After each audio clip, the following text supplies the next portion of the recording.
economic model does Martha Karua believe in? How many economic models is he putting to me so that I say the one I believe in? I know your preferred, either I way. believe in an economic model that works for the people. And the first issue, whatever economic model you propose, is that public resources must be safeguarded and utilized for the purpose of the people's needs and not abused. So whether you champion one economic model or the other, the bottom line is, without curbing corruption, your economic model will end up being an empty promise or sloganeering, because you'll not be able to achieve the things you promise. So for me, rule of law and fight against corruption are key in whatever economic model people agree on. So I'm telling the people, listen to what is being said.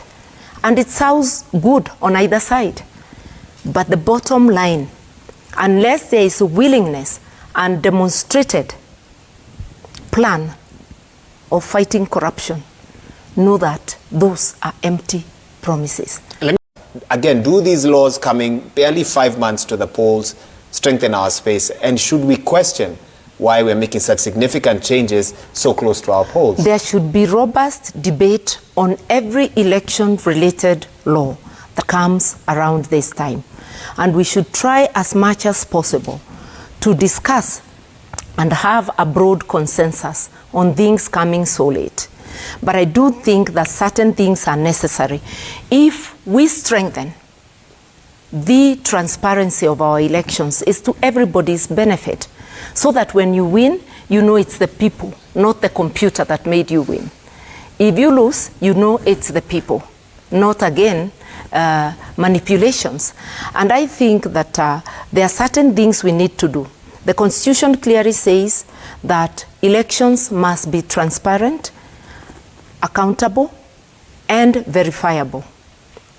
I do not know why our laws have not obeyed the Constitution to ensure that for verifiability, agents get copies of the forms signed by the returning officer. You know, there are 6 forms, 4 remain with the electoral body, and there are so many candidates, 2 forms are not enough. So invariably, the average agent of the party will not have a form. And it means that if there is collusion between a party and IEBC, they can manipulate and alter the results, tear those forms and put more. Why not allow a simple method that every agent can take with a smartphone, can take a WhatsApp copy of it? Why not get agents to sign, to co-sign? Why not make it mandatory for agents to sign and have a column where the agent, if they feel they don't agree, can sign saying, I do not agree with this result. Yeah, but make them participate so that we know these are the authentic results. Even if they are transmitted through the computer, electronically, they cannot be altered because everybody has a copy. Also make the media a partner.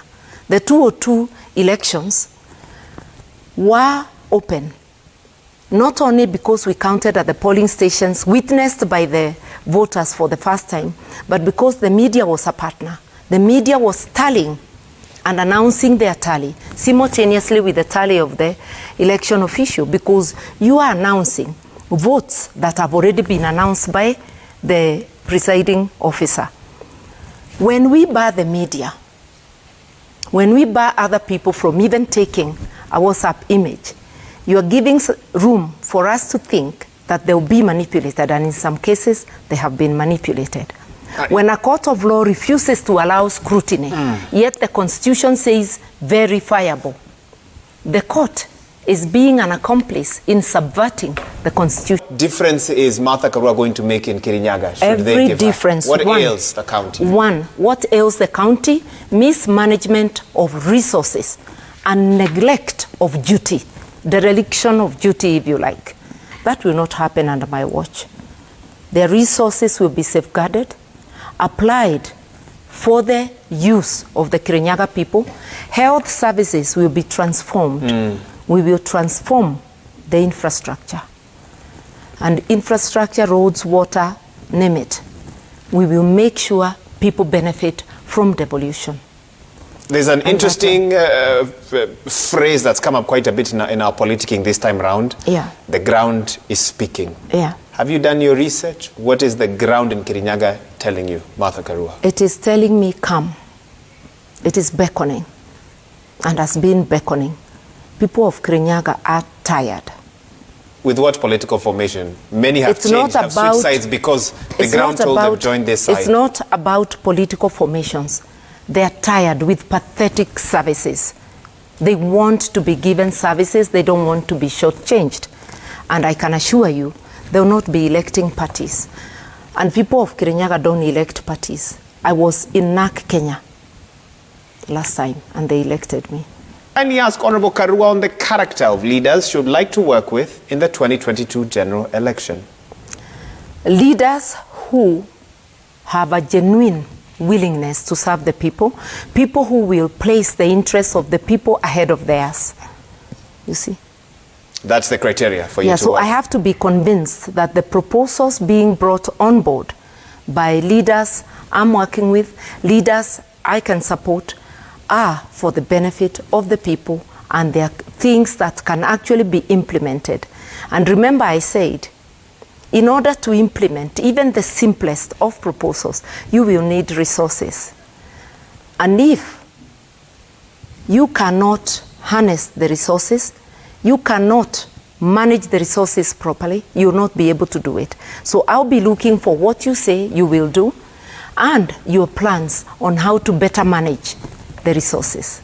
Oh. So whenever we rally together as a nation, we do it. So I would tell the youth of this country, I would tell every citizen in this country that our fate lies with you and me. Let us utilize our votes to give Kenya the leadership it deserves. Beginning with your county, elect a good MCA in your ward, and elect a credible governor. Then move on and elect 3 members of parliament who are the constituency MP, the women rep, and the senator, and move up and elect the president. But if you only elect the president, because most people, even when we are talking with people in the streets, they are more focused on the presidency. If you elect the president only, you will continue to suffer while the president you elected will be in office doing his national duties.